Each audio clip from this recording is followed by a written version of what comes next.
Hey guys, if you're watching this, there's a real chance that you are someone who is in college or is looking to pursue a college degree and you're wondering, hey, does my major pay well? What industries out there actually pay well? Well, my name is Gus. I've been in your shoes when trying to find a perfect career and something that I need to just to be productive and to find the career that I want and that I need. I've been in your shoes, but I've also helped hundreds of young professionals towards a path of career clarity and find a purposeful career. And today, I really want to touch on this topic of the top college majors that leads to high-paying careers, because you may be watching this, and again, you may be interested in knowing this. But I also want to touch on the point of, hey, finding a career that pays well so you can take care of your families because you have all these plans, but how to choose the right one for you. There's so many more variables that go into that. So we're gonna break down industries, why these careers are high paying, and and then we're gonna show the principles of how you can find the career that is best for you. So let me know in the comments where you're watching from. If you're watching the replay, just write hashtag replay fam. I'd love to know where you're watching from. And yeah, guys, I want to get right to it. So really, I was looking online the other day and I just decided, since we're starting the year 2026, Happy New Year. Some people say you shouldn't date your videos. I don't care. It's 2026. And I want to thank you guys for joining me today. So I was looking online and I decided, hey, what are the top majors as we look forward to the year 2026, right? What are the top industries that you will find in the marketplace that leads to a high paying job? And I literally looked online. I pulled this list and it was really interesting to see. Uh, and the top I picked out the top four industries that you can expect to be a high income earner in this coming year. And honestly, by the looks of it, it's going to be something that, as we move forward, it's going to be a high paying industry and it's going to keep growing. So, I'm going to tell you what the industries are and what the wage looks like in that industry. Sound good? So, the top one, the first one that I want to mention is technology and software. So if you're in college and you're looking to say, hey, is my major even worth it? You're worried about student loan debt, is you're worried about making the right financial decision, making a good investment, right? Getting into debt and then hoping that you get a good return on your investment. The first major that you will find a really good investment if you invest in a college degree is technology and software. I looked online, the average pay that you can expect based on 2025 was the salary starting off will be anywhere between $75,000 a year here in the United States to $90,000. And this is starting off range, right?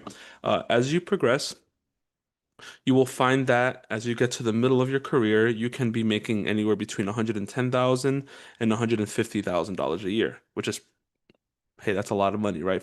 Especially for most people, even in the United States. Um, the majors that will contribute to technology and software industry are computer science, software engineering, information systems, and data science. So if you're looking to just uh, uh, if you're looking for, if you're in one of these majors, the technology and software space, it's growing. AI is something that's booming right now. A lot of people say AI is going to replace our jobs. Uh, I believe that AI is going to replace people who don't know how to use AI and how to leverage that technology. I think as a society we grow, um, but this is something that I feel if you know how to use, if you learn how to leverage AI, it'll be highly effective in any industry. The second major is engineering and industrial system. That is the field, right? The majors are mechanical, electrical, chemical, aerospace, engineering. Engineers are high level industry, and if you look for a major within there, it's gonna be honestly a really high paying career.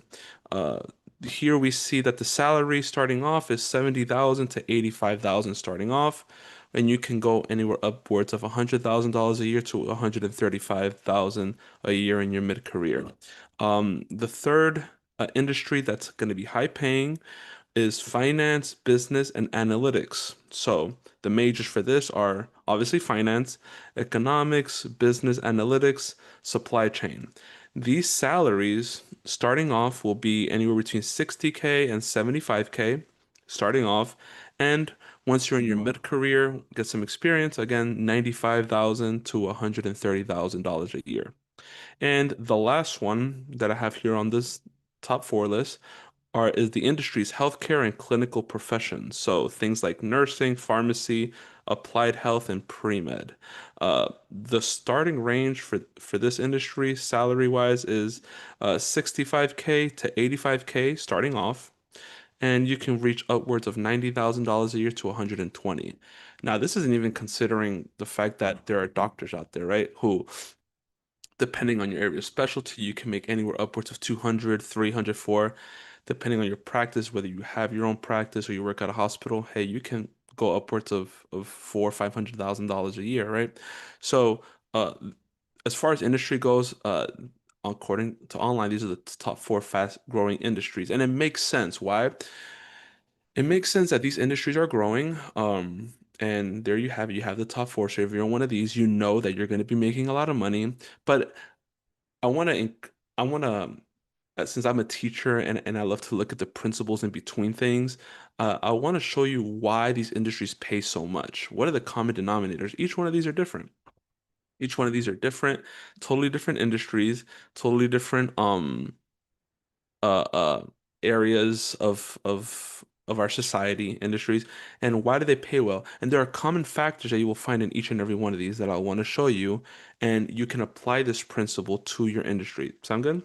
So the reason why these industries pay well are really because of four main contributing factors.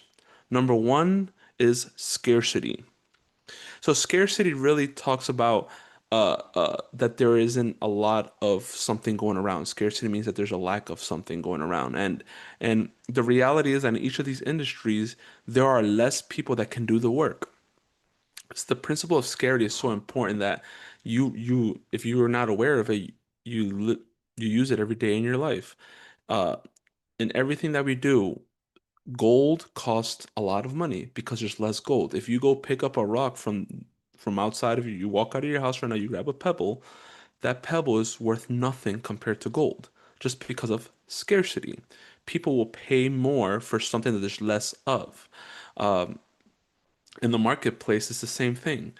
If there's a skill, a job, a task that requires a higher level of skill, there's going to be less people that can do it, and people are willing to pay more for it.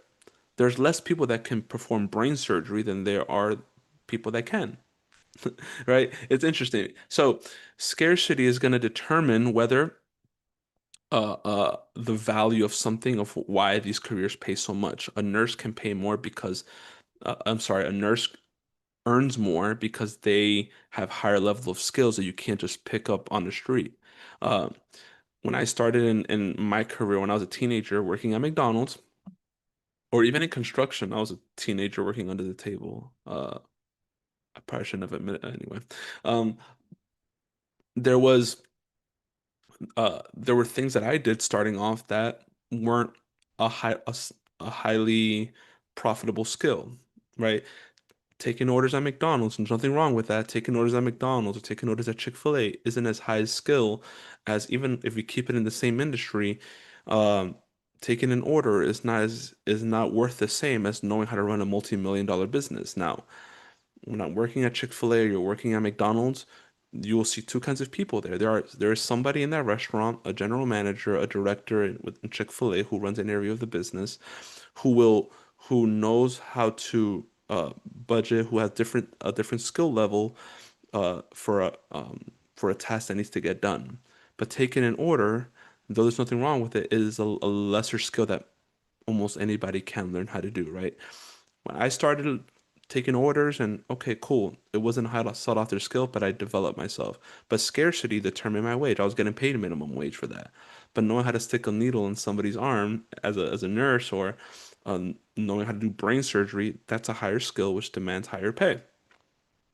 Um, so the first contributing factor of why an industry or a job may pay well is because of scarcity. Okay, my finger looks mad crooked. Anyway, I'm gonna leave it like that. Um, the second contributing factor, apart from scarcity, the second one we see is responsibility. Responsibility is something that's super important because as professionals, we we are a steward. A steward is basically someone, a manager, someone who is given responsibility over something. Uh, Responsibility is a principle that the more responsibility you have, the more somebody's willing to pay. Uh, in my previous profession, I was working at Chick-fil-A. Again, I always I always share with people coming in or young teenagers coming in, hey, you're a steward. If you're taking an order, you're taking care of something small, which is important. You're taking care of customer experience. You're taking care of making sure the order's right. How you relate to the guests takes care of our customers and they feel welcomed. Um, but now, as you go up, let's say a store manager or an operations director at a Chick-fil-A, then you have a higher level. If you compare a cashier, then you have a shift leader who's in charge of not just making sure orders are taken care of properly, but that food got out. Store cashier, um, shift manager, then you have probably a director who oversaw all the shift leaders, the operations to make sure that all the shift leaders, you see the responsibility starts to increase. Then you have the store manager, the director of operations who oversaw the whole business, have a higher responsibility, thus they get paid more because their decisions have a higher financial impact on the business. And then obviously you have the owner. The owner has the if a business is run right, they get paid the most, and it should be because they have the final responsibility. It's their business, and that's why the hierarchy is set, right? So responsibility, is something that the more responsibility you have in any industry, the more you should be getting paid, right? Hopefully, if you're not getting compensated fairly, you have a lot of more. If somebody's getting paid more than you in your industry and they have less responsibility, there's something wrong there, and I would encourage you to look into it. But yeah, so scarcity, responsibility, and also the third one is skill. So there are certain industries like the one I mentioned earlier, right? Technology and software. There's skills that you develop, things that you have to learn, and in the medical field or in any industry, the skill starts to compound. You know how to do one thing, oh, you know how to do two things. The more skills you develop and the more rare skills you develop, the more valuable you are. That's just a fact. That connects to the principle of scarcity, but skills are something that the more you know how to do, the more you're gonna get paid. And in each of these industries is true. Um, and the last principle that contributes to higher pay is a strong and growing market demand. So what's really cool is that three out of the four is something that you can control. It's something that you can control, that you have input and your direct ability to learn and to just put the hard work in is something that you can contribute to increasing pay in any industry, but especially in these four industries. This is why these pay really well. But the last one, the market demand, it may seem a little bit out of your control, and that's fine. But the reason why these industries are successful is because they are growing.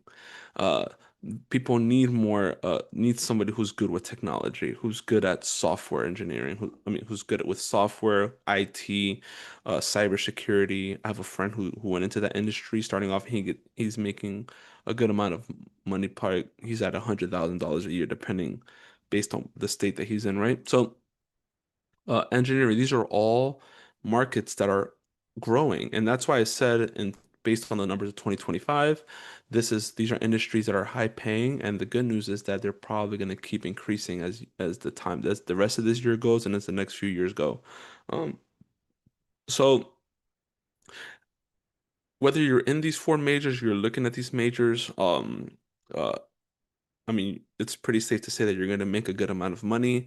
Obviously, you should think about how whenever we talk about here at the Purpose Talk, I believe that you have to know yourself, know your marketplace, and know your plan in order to be in the career that aligns with your purpose.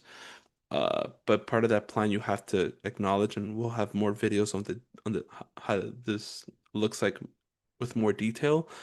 But you're going to college, probably taking out loans, consider the ROI on that, right?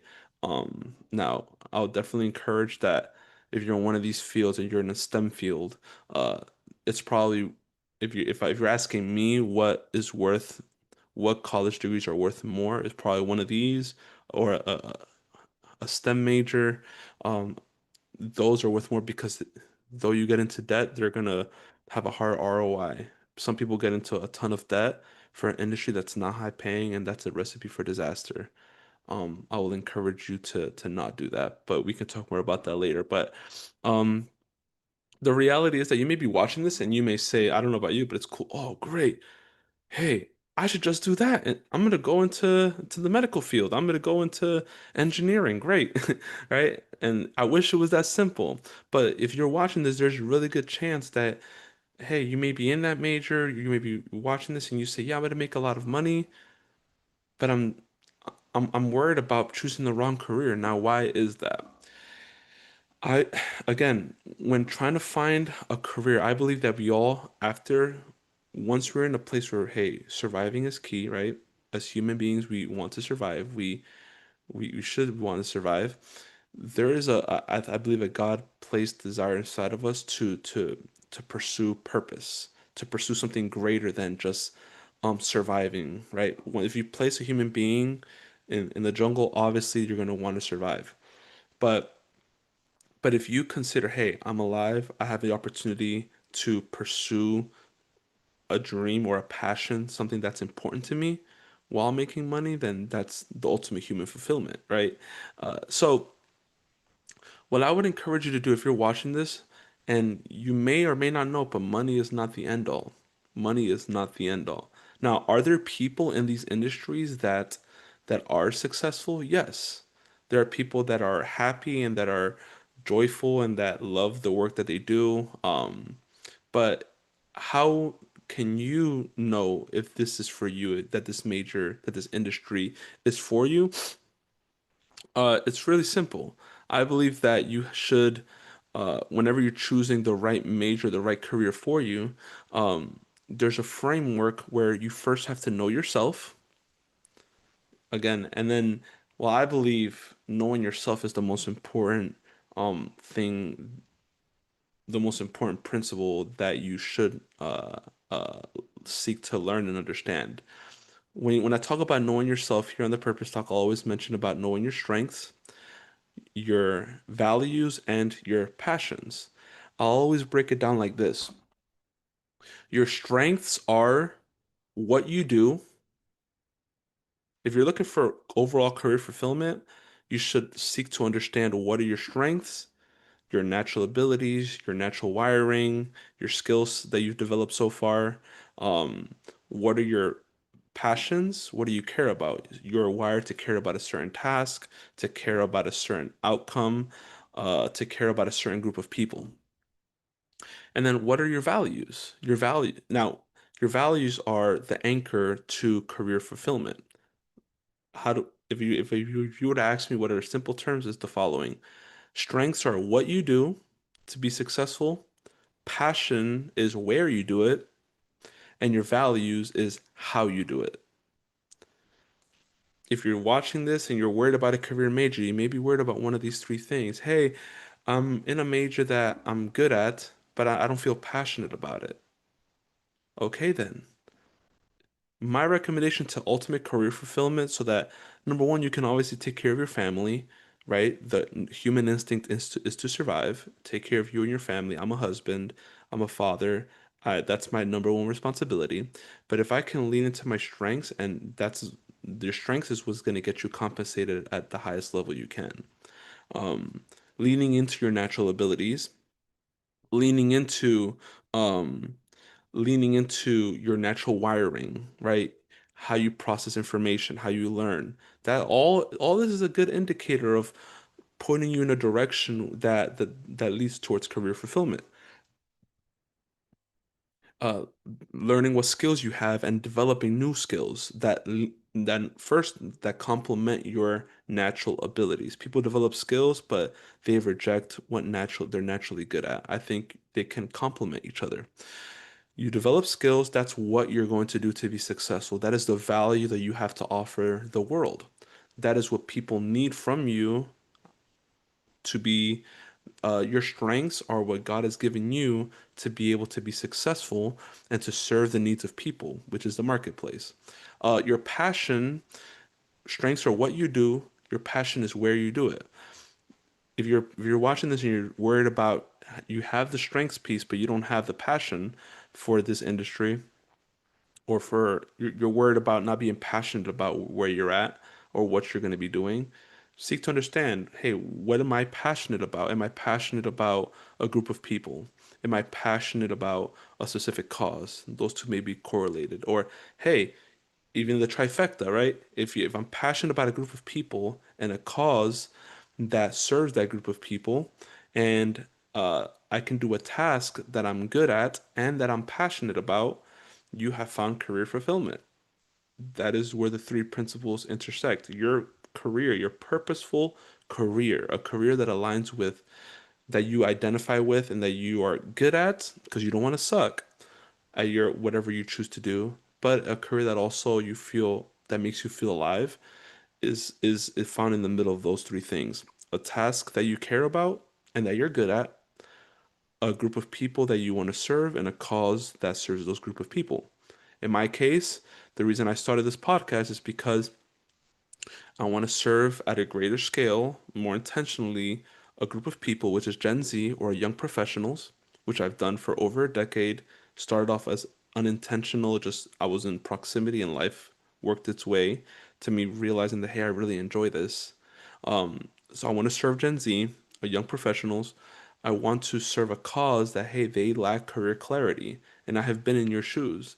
Uh, they lack a career, a purposeful career, which I believe you don't bring your purpose to your career, you bring your career to your purpose. Your purpose, you have an ultimate purpose here on earth, which I believe is God given, and you will find a career that aligns with it. I'm passionate about helping Gen Z um, uh, uh, be who they're supposed to be and do what they're supposed to do here on earth. And the career is one of the ways I do it. This podcast is one of the ways I do it.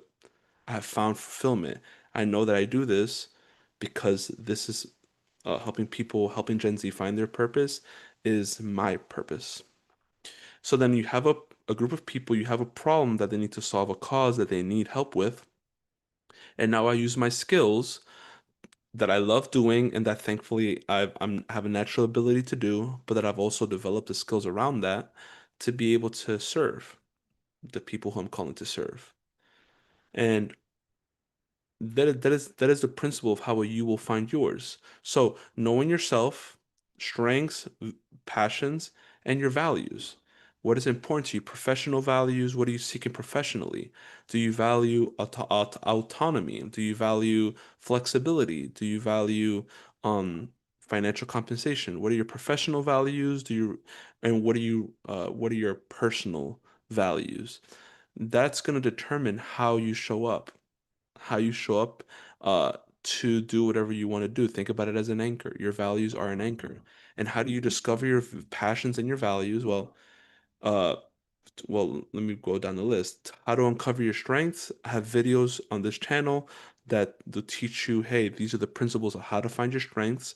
I also have the Know Your Strengths experience. The link is in the description below, where you can take the first step to finding out, hey, what am I good at? Because you'll want to lean into that. Uh, and then there's also let me backtrack. If you're watching this, click the link and let's take the first step to finding the career, to learning your strengths so that you can start taking the steps to finding your purposeful career. Now, your passions and your values are the most effective and powerful way that I have found what's important to me and what I love to do. And how I know that I want to serve Gen Z and the cause and how I want to do it is through life experiences. Now, there are also outside tools. I talk to mentors, I talk to pastors, to leaders. I have a community of people that have helped me process everything that I've been through in my life. And now I'm able to serve the people. The reason I'm able to serve Gen Z, I want to serve Gen Z, is because my life experiences, one of the greatest moments of my life, the greatest moments and the not so great moments have been in the season of where Gen Z, if you're watching this, I've been in your shoes. That's why I always say it's important to me. I've been a person lost with no direction. I've lived through my life experiences. Now you have to do the same and self-evaluate, hey, what have I been through? What problems have I solved? So that I can help the people in the same shoes. Because that's powerful. Number one, people want to listen to those who have been in their shoes. And number two, it feels good as a human being to help somebody else not have to go through what you went through uh, and help them, right? Or who may help other people who may be going through the same thing you're going through. It's nothing more satisfying personally to help people through what you've learned already going through the same thing. So my life experiences have led me to this moment. Everything has been, all my 20s have been a process leading up to this very moment where I'm in front of you right now. And and now for you, how to find your passions and your values, look at your life experiences. And I have a whole nother episode on that, on the details of how to find your passion and turn it into a career you actually love. Um, so know yourself is the most important thing that you have to do because why? You go in the marketplace, you see these high paying careers, and you may say, wow, they pay a lot. But then you may be watching this, or right now you're watching this and you feel frustrated, and what I'm saying is resonating with you, and you may say, hey, the reason why I know this job pays a lot, my mom told me to go for this major, or this is what I'm supposed to do. But the reason you feel frustrated is because you don't know yourself. You don't know what you're passionate about.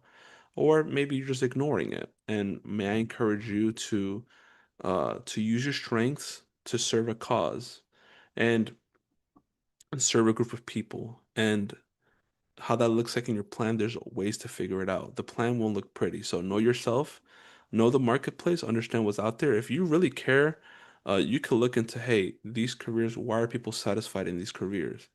And it's usually something where, hey, it aligns with their values. Some people value working a lot of hours, and hey, that's on them.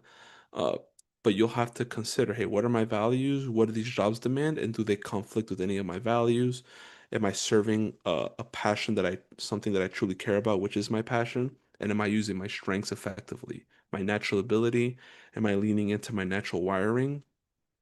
And am I using the skills I've developed already that I actually like to do, or am I developing skills consistently that will help serve my natural ability? So, um, as you're watching this, these majors pay well. You heard the numbers there. But if you want to find a career that actually fits, it starts with knowing your strengths, then knowing the marketplace, and then knowing your plan. And for me, I this is a small channel right now. My desire one day is to for this to grow and for me to help as many people as possible. Truly, this is my desire. And I know it'll happen one day. And if you're watching this, I would love to start working with you. I would love to help you uncover where your strengths are and take that first step. Uh, and I think there's nothing better than working with number one, taking that step that, hey, I'm going to choose to be self aware. I'm going to be honest with myself. I'm not going to lie to myself. I'm going to be true to seeking out what my strengths are. I'm going to do it in the context of community, which is I'll always say this here, being surrounded by a group of people, as many people as possible per se, right? You don't want to just listen to one person. You want to be with a group of people that want to serve you, and I am one of those people. I want to help you uncover your strengths, which will start leading us in the direction of what you're meant to do on this earth. And be self-aware, choose to be honest with yourself and understanding what your strengths are. And if something's not a strength, it's okay. God has designed you for a purpose here on earth, and He's given you the ability to do whatever He wants you. God has a purpose for you here on earth, and He has given you the tools necessary for you to fulfill that purpose. If you're not good at something that you want to be good at, that's fine. That's just not what's meant for you. Uh, if I was in the same spot right now, except I didn't have the gift of teaching or speaking, or I didn't like to do it, I would be serving the same group of people for the same cause, But if, hey, my strengths were video editing, then I would try to find somebody who's good at speaking and say, hey, I want to help you. I want to help you do this, and I'm going to handle all this for you. Lean into your strengths. You can still serve a cause, and you're going to feel good while doing it, and you're going to be effective while doing it. Um, so, without much more rambling, I guess, I want to help you. I want to help you uncover your strengths.